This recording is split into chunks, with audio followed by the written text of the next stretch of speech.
శారీస్ ప్రతి 10,000 రూపాయల కొనుగోలుపై ఒక గోల్డ్ కాయిన్ ఉచితం. ఓకే, టెన్షన్ విషయానికి వస్తే మీరు మన తెలుగులో రవితేజతో చేసేటప్పుడు కొంచెం టెన్షన్ ఫీల్ అవుతారంట. టెన్షన్ కాదు అది. రవి అన్న ఏంటంటే he'll be very jovial. So he'll be uttering tons of energy on the location and he'll be very very jovial అన్నమాట. కంటిన్యూస్గా నవ్వించేస్తూ ఉంటాడు ఆయన on the location. Continuously hill joke, hill wit and everything. So ఏమవుతుందంటే seriousness ఒకేసారి షార్ట్లోకి వచ్చేటప్పటికి ఆయన ఎదురుకుండా కన్ఫ్రంటింగ్ ఏదైనా డైలాగ్ చెప్పాలంటే నీకు ముందు బ్యాక్ ఆఫ్ ది మైండ్ అని కంటిన్యూస్గా అప్పుడు నవ్వించినవి గుర్తుంటాయి. ఇక్కడ ఏంటంటే నీకు ఆ సీరియస్లోకి వెళ్ళి నవ్వేస్తుంటాం. సో దాన్ని స్టాప్ చేసుకుని మనం యాక్ట్ చేయడానికి టేక్ టైం అనమాట, అంతే. సో అది ఆ రకమైన ఇది తప్ప. మీరు ఇండస్ట్రీలో ఎక్కువ ఏ హీరోతో ఎక్కువగా మూవ్ అవుతారు? ఎక్కువ మంచి ఫ్రెండ్షిప్ అంటే ఎప్పుడు ఏ సినిమా జరుగుతుంటే అప్పుడు వాళ్ళతో ఫ్రీగా ఉంటాను నేను. ఎలా ఉందండి ఇప్పుడు ప్రభాస్ కానీ, మహేష్ కానీ, లేకపోతే రవితేజ కానీ, హూఎవర్, ఎన్టీఆర్, తారక్ కానీ, so all the heroes with whom ever I work అక్కడ ఫ్రీగా చాలా ఈజీగా ఉంటాయి. కాకపోతే అంటే షూటింగ్ వరకు, దాని తర్వాత మీట్ అవ్వడానికి నాకు కొంచెం మొహమాటం ఉంటుంది. అంటే మనం ఫోన్ చేస్తే ఏమనుకుంటారోలే, అంత ఈజీగా వెళ్ళిపోలేను. So unless they call me, వాళ్ళు కాల్ చేస్తే డెఫినెట్గా వాళ్ళు క్యాచ్అప్ ఇద్దాం. డెఫినెట్గా నా అంతటి నేను ప్రొవోకేటివ్గా ఫోన్ చేసి బాగుండి కలుద్దాం లేకపోతే రానా ఇలాంటివి అడగలేను నేను. దాని ఎదుటి వాళ్ళు వేరే ఇబ్బంది వేరే పరంగా వేరే పరంగా అర్థం డెఫినెట్గా చేసుకుంటారు. ఇటు పొగరు ఎక్కువ ఫోన్ చేయడు రాడు అని. బట్ నాకున్న మొహమాటం కూడా నాకు అది. సో మీరు పర్సనల్ థింగ్స్ని కూడా షేర్ చేసుకునేంత ఫ్రెండ్ మీకు ఇండస్ట్రీలో ఎవరు లేరు? పర్సనల్ థింగ్స్ని అందరితోనే పర్సనల్ థింగ్స్ షేర్ చేసుకుంటాను. అందరితోనే వాట్ నేను కొన్ని చదివినయో లేకపోతే నాకు అర్థమైన టాపిక్స్, నాకు తెలుసున్న టాపిక్స్ డెఫినెట్గా అందరితోనే ఆ టాపిక్ వచ్చినప్పుడు డెఫినెట్గా ఐ టాక్ అండ్ షేర్. ప్రభాస్తో కూడా ఎక్కువ కూర్చొని మాట్లాడతాం, రవంతో మాట్లాడతాం, అందరితో. మీరు ఎక్కువగా తెలుగులో ఇప్పుడు అందరు హీరోలను పక్కన పెడితే మొత్తం అందరు ఆర్టిస్టులను చూసుకుంటే ఎక్కువ నాలెడ్జబుల్ పర్సన్, వీళ్ళు ఈయనతో కూర్చుంటే ఒక గ్రంథం, ఒక లైబ్రరీ అన్నట్టుగా పర్సన్ ఎవరు మీకు? ఇదంతా షేర్ చేసుకుంటే చాలు, ఇప్పుడు గంట గడిపితే చాలు. ఇప్పుడు ఆర్జీవి దగ్గర నుంచి పూరి గారు, ప్రకాష్ రాజ్, వీళ్ళంతా కూడా they very well read and very knowledgeable people, no doubt. So వాళ్ళతో కూర్చున్నంతసేపు కూడా ఏదో ప్రొడక్టివిటీ ఉంటుంది తప్ప నాన్ సెన్స్ ఏదో అన్నెసరీ టాక్స్ ఉండవు. So continuous they will be continuous sharing of the knowledge like when we sit with such kind of people. ఇండస్ట్రీలో ఉన్న ఈ hero worship and caste based hero worship మీద మీ అభిప్రాయం ఏంటి? అసలు అయ్యే ఉండవండి. ఉండవా? ట్రూ. క్యాస్ట్ అనేది ఒక పర్సనల్ ఫీలింగ్, అది ప్రొఫెషనల్లో ఇట్ డజంట్ వర్క్అవుట్.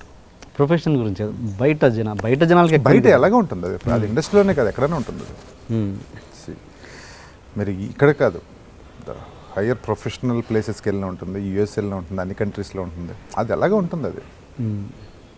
మన హీరోలకు ఉన్న following most of the time ఇదే కదా, కాస్ట్ బేస్డే ఎక్కువగా ఉంది ఫాలోయింగ్ అన్నది. ఇప్పుడు ఈ మధ్య మరీ ఎక్కువైపోయింది అన్నది. అది పీపుల్లో ఉంటుందేమో కానీ ఐ డోంట్ థింక్ ఇండస్ట్రీ గురించి మాట్లాడలేదు, హీరోస్లోనే యాక్టర్స్లోనే ఉండదు అది. పీపుల్ ఎలాగే ఉంటుంది అది ఇండస్ట్రీ సంబంధం లేదంటున్నాను. It will be there. అంటే మేబీ ఒక పర్సనల్ ఐడెంటిటీ కొంచెం తక్కువ ఉంది అనుకున్నప్పుడు so individual will form a group to create a group identity. So తప్పు రైట్ నాకు తెలియదు, బట్ ఇట్ విల్ హ్యాపెన్. మొన్న ఆ మధ్య నేను భీమవరం వెళ్ళామన్నమాట ఒక ఫ్రెండ్ పెళ్ళికి. వెళ్తే సడన్గా ఆల్ ఆఫ్ సడన్ ఏదో మామూలుగా రోడ్డు మీద నిలబడితే సడన్గా ఒక 20 బైక్స్ జమ్మని వెళ్ళిపోయి. ఏది ఐ థింక్ ప్రభాస్ ఫంక్షన్ అనుకుంటాయి, డెఫినెట్గా ఉంటాయి. ఏంటో అడిగితే సేమ్ అంటే ఐడెంటిటీస్ ఉంటాయి. అది ఎందుకు అటు సైడ్ ఎక్కువగా ఉంటుంది? అది అటు సైడ్ కదా ఎక్కడన్నా ఉంటుంది అంటున్నాను. అటు సైడ్ అనే కాదు, అటు సైడ్ కొంచెం సౌండ్ ఎక్కువ ఉంటుందేమో. ఓకే, మీరు అన్నట్టు ఇప్పుడు అన్నారు చూసారు గుయ్యని వెళ్ళిందని, సో సౌండ్ వల్ల ఎక్కువ కనపడుతుంది. అది అన్ని చోట్ల ఉంటుంది అది. Okay okay. That group identity again changes. It won't be only caste. Okay. ఇప్పుడు ఎలా ఉంటుందంటే మీరు ఏదైనా ఒక దేశం వెళ్ళి బతుకుతున్నారు అనుకోండి, అక్కడ మీరు ఒక్కనే ఉంటారు అనుకోండి. సో మీకు ఒక ఐడెంటిటీ ప్రాపర్గా not feeling any proper identity. అప్పుడు ఏం చేస్తారు, మన దేశం నుంచి వచ్చిన వాళ్ళందరినీ ఒక టీమప్ అవుతారు. ఓకే. ఆ కంట్రీలో. మన దేశం వాళ్ళు ఎక్కువ ఉన్నారనుకోండి, మన తెలుగు వాళ్ళు అందరినీ ఒక టీమప్ అవుతారు. యా మన తెలుగు వాళ్ళు ఎక్కువ ఉన్నారనుకోండి, మన క్యాస్ట్ వాళ్ళు అందరూ ఎక్కువ టీమప్ అవుతారు. మన క్యాస్ట్ వాళ్ళు ఎక్కువ ఉన్నారనుకోండి, మన సేమ్ ఇంటి పేరులో ఉన్న వాళ్ళందరూ ఒక టీమప్. సో అది ఏంటంటే గ్రూప్ ఐడెంటిటీ ఫామ్ చేసుకున్నప్పుడు డిపెండ్స్ ఆన్ యువర్ లొకేల్. ఆ లొకాలిటీలో ఉన్న పీపుల్ని బట్టి you form a group. So just group identity. But దానివల్ల రాంగ్ మెసేజ్ వెళ్తుంది కదా జనాలలో. మెసేజ్ ఏముంటుందండి దాన్ని, కలిసికట్టుగా ఉంటారు. అంటే ఎలా ఉంటుందంటే, అంటే నాట్ టాకింగ్ అబౌట్ ఇండియా, బయటికి వెళ్ళినప్పుడు ఏదో అడవిలో శత్రువైన మిత్రులా కనపడతాడు అన్నట్టు. ఎగ్జాక్ట్లీ. అంటే అడవిలో శత్రువు మిత్రులా ఎందుకు కనపడతాడు? లోన్లీ. That's full point. ఆ దాని మీద వస్తుంది. ప్రతి మనిషికి మళ్ళీ ఇండిపెండెంట్గా నేను నా ఫ్యామిలీ ఉంటుంది. దాని నెక్స్ట్ లెవెల్ ఏంటంటే మేము అనేది డిఫర్స్ అనమాట. కంట్రీయా, లేకపోతే సేమ్ రీజియన్నా, లేకపోతే సేమ్ లాంగ్వేజా, క్యాస్టా.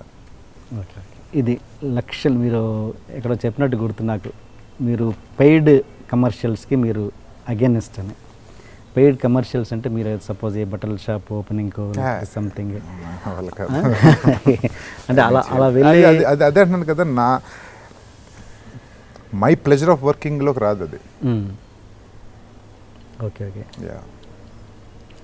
అంటే అంటే అంటే అలా చేసే హీరోల మీద, హీరోయిన్స్ మీద మీ అభిప్రాయం? వాళ్ళ ఇష్టం. వాళ్ళకి ఇష్టం అది. ఓకే.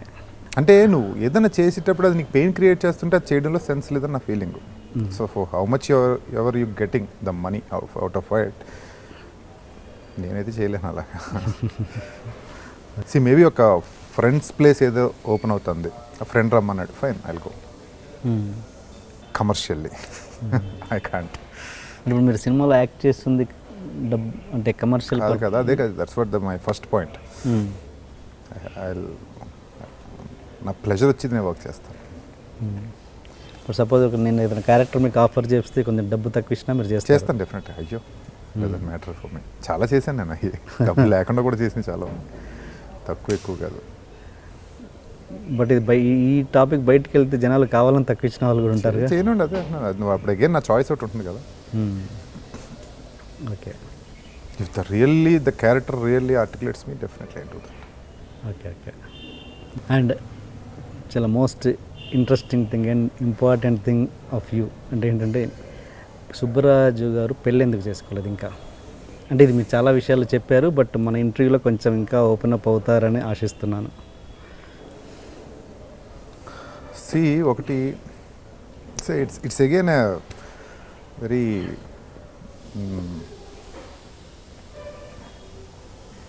పెళ్ళి ఎందుకు చేసుకోవాలి అర్థం కాలేదు ఫస్ట్ పాయింట్ నాకు, టు బి ఫ్రాంక్. ఓకే. ఎందుకు చేసుకోలేదు అదే అంటే, మీకు ఇంకా సింపుల్గా పెట్టాలంటే, ఏదైనా పని చేయడానికి రీజన్ ఉంటుంది. ఏదో పని చేయలేదు దానికి రీజన్ ఏంటంటే, it's as simple as it for me. అంతే కదా, మీరు ఏదైనా పని చేస్తే అంటే ఏదో రీజన్ ఉంటే పని చేస్తారు. ఏ పని చేయట్లేదంటే దానికి రీజన్ ఉండదు కదా. సింపుల్ ఆన్సర్ కావాలంటే ఇది. ఓకే. అంటే మీరు ఎప్పుడు పెళ్ళి చేసుకోలేదన్న విషయం నాకు ఆ నీడ్ రాలా. ఐ మీన్ అంటే పెళ్ళి చాలా రకాలుగా పెళ్ళి అవుతుంది. పెళ్ళి జరుగుతుంది, పెళ్ళి చేసుకోవడం జరుగుతుంది, రెండు ఉంటాయి. పెళ్ళి అవ్వడం వేరు, జరగడం వేరు, చేసుకోవడం వేరు. సో నా పాయింట్లో towards my respect towards the marriage system is ప్రతి ఒక్కళ్ళు పెళ్ళి చేసుకోవాలి, పెళ్ళి జరగకూడదు వాళ్ళకి. ఓకే. నేను చాలామంది నేను అడిగిన చాలామంది చెప్పిన ఆన్సర్లు ఏంటంటే, లేదు 20 years 25 years వచ్చినాయి, 26 years వచ్చినాయి, పెళ్ళి చేసుకోవాలి. అందరికీ అయిపోద్ది, నాకు అయిపోవాలి, లేకపోతే ఏంటో నువ్వు ఇది అయిపోతావా అని మా పేరెంట్స్ ప్రెజర్ చేసుకోవాలి. అసలు first of all I don't consider them as marriages. నా ఉద్దేశంలో it is you, what you giving to a girl. But పెళ్లి చేసుకుంటే నాకు ఇది వస్తుంది, it's again not a marriage. నువ్వు ఇవ్వగలగడం is the thing, that is what I feel as a companion, life long companionship.